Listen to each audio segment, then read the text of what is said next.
Without powerful kings and bureaucracies, smaller, independent communities experimented with different forms of governance. Local aristocracies emerged, councils of elders gained importance, and gradually, the foundations were laid for more participatory forms of government. By around 800 BCE, Greece began emerging from the darkness. The population grew, trade revived. Greeks began establishing their own colonies across the Mediterranean and Black Sea coasts, spreading their language and culture while relieving population pressure at home. Unlike the vast empires of Persia or Egypt of that time, Greece was never unified into a single nation. Instead, it was a patchwork of independent city-states called poleis. Each polis was a sovereign state with its own government, laws, army, currency, and fiercely defended identity. Athens, Sparta, Corinth, Thebes, Megara, Argos, these weren't mere cities within a larger nation. They were independent countries, complete with their own citizenship requirements, political systems, and foreign policies. The scale of these city-states varied dramatically. What defined a polis wasn't its size, but its structure. An urban center with surrounding agricultural land, a marketplace called an agora, where citizens gathered, temples for their patron gods, and walls for defense. The citizens of each polis identified intensely with their home state. A man wasn't simply Greek. He was Athenian, Spartan, or Corinthian first. Geography fundamentally shaped this fragmentation. Greece's landscape is dominated by mountains, rugged peaks, and steep valleys that made travel difficult and communication sporadic. Communities separated by mountainous terrain developed dozens of entirely different political systems and cultures, each jealously guarding its autonomy. Yet Greece's geography also connected people. The Mediterranean Sea and the Aegean's countless islands created a maritime highway. Greeks became expert sailors, establishing colonies from Spain to the Black Sea. This seafaring culture spread Greek language, religion, and ideas across the Mediterranean, while allowing individual poleis to maintain their independence. Despite their political divisions, Greeks recognized their shared Hellenic identity. They spoke dialects of the same language. They worshipped the same pantheon of gods, Zeus, Athena, Apollo, though each city might honor particular deities as special patrons. They gathered at common sanctuaries like Delphi, where was the Temple of Apollo, home to the famous oracle, the Pythia, a priestess who served as Apollo's mouthpiece. Kings, generals, and ordinary citizens traveled from across the Mediterranean to seek her prophecies before making major decisions about war, colonization, or political reforms. The Pythia would enter a trance-like state and deliver cryptic pronouncements that priests would interpret into verse. Despite ambiguous prophecies, the oracle's influence was immense. At Olympia, athletes competed every 4 years in honor of Zeus. First held in 776 BCE, according to tradition, the Olympic Games continued throughout the classical period and beyond. During the Olympics, a sacred truce was declared. All wars paused, allowing athletes and spectators to travel safely. The ancient Olympics were far more than sports. They were religious festivals, diplomatic gatherings, and showcases of Greek unity. Winners received only an olive wreath cut from a sacred tree, yet Olympic victors achieved immortal glory. Poets composed odes in their honor, statues immortalized them, and their home cities sometimes tore down walls to welcome them back, symbolizing that a city with such a champion needed no defenses. The Games embodied Greek values: competition, excellence, and the belief that physical and moral virtue were inseparable. Rivalry was simultaneously Greece's greatest weakness and its greatest strength. When Athens developed democracy, other cities experimented with their own forms of government. When Sparta perfected its military system, others studied and adapted it. Competition drove excellence in art, architecture, warfare, and philosophy.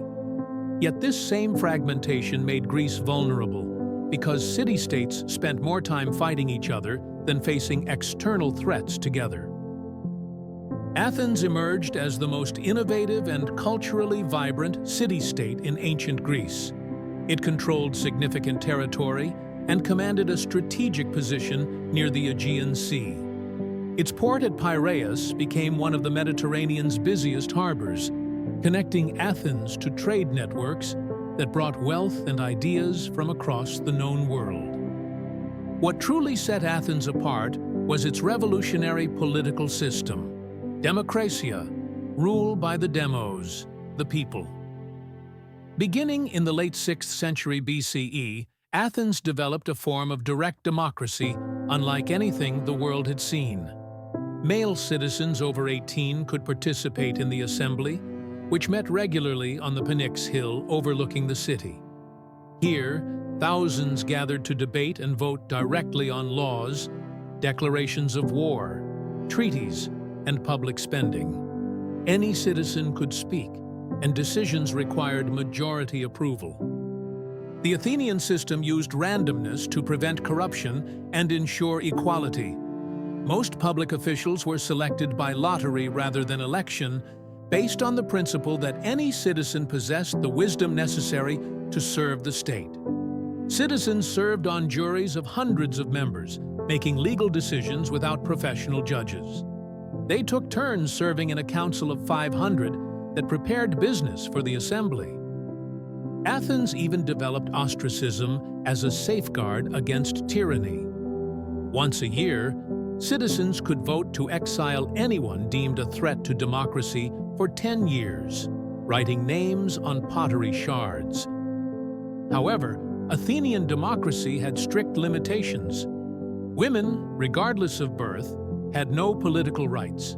Slaves, who comprised perhaps a third of the population, remained property. Foreigners, even those living in Athens for generations, could not become citizens.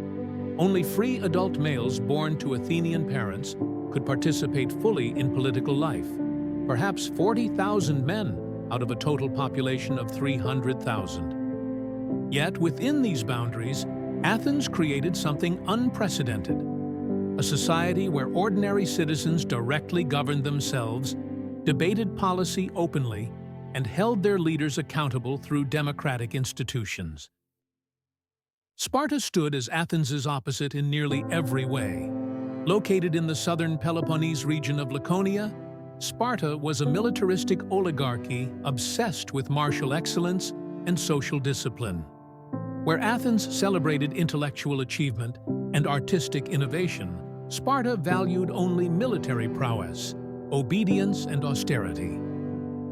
Spartan society rested on a rigid hierarchy. At the top were the Spartiates, full Spartan citizens, professional soldiers who owned land but never worked it. Below them were the Perioikoi, free inhabitants who handled commerce and crafts but lacked political rights. At the bottom were the Helots, a subjugated population who worked Spartan lands as slaves. Helots vastly outnumbered Spartans, creating constant fear of revolt and necessitating Sparta's extreme militarization. The Spartan state controlled every aspect of life. At birth, officials examined infants. Those deemed weak were abandoned to die. At age 7, boys left their families for the agoge, the state's brutal military training program. They lived in barracks, endured deliberate hunger, harsh discipline, and constant physical challenges. The training aimed to produce warriors who knew only obedience, endurance, and combat skill. Those who survived became full Spartan soldiers at age 20, but continued living in barracks until age 30. Spartan women enjoyed unusual freedoms compared to other Greek women. They owned property, received physical education, and exercised publicly. The state wanted strong mothers to produce strong warriors. While men lived in military barracks, women often managed estates and households with considerable independence. Sparta's government blended elements. 2 hereditary kings led the army, a council of elders made policy, and 5 annually elected ephors wielded significant power. Yet this wasn't democracy. A small warrior elite controlled everything. Spartans lived simply by law. They ate communal meals of bland food, wore simple clothes, avoided luxuries, and spurned intellectual pursuits. Their entire existence focused on maintaining military dominance and controlling the Helot population. This created history's most fearsome infantry. Spartan hoplites in their red cloaks were virtually unbeatable in pitched battle, but also a society frozen in perpetual readiness for war, unable to adapt or innovate.